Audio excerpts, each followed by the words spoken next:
Antenuptial contracts, yes or no?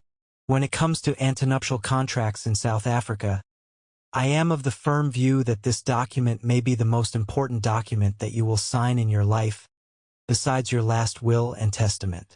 In my practice, the most frequently asked question is, what is an ANC, and what are the implications of me entering into this type of contract in South Africa?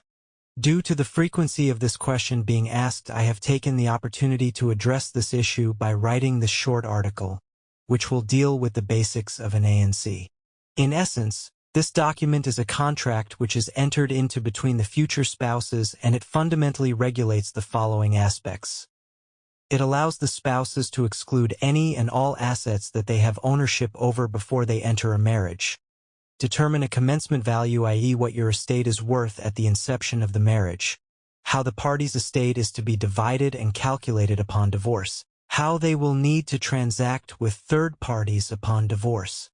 And how their assets will be distributed not only on divorce but also on death.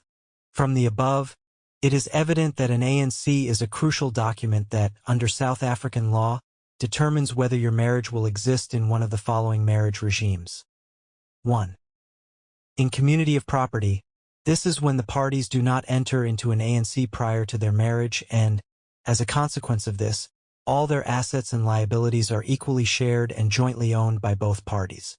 Essentially, there is only one estate between them. This type of regime has a variety of implications. 2. Out of community of property with the application of the accrual system.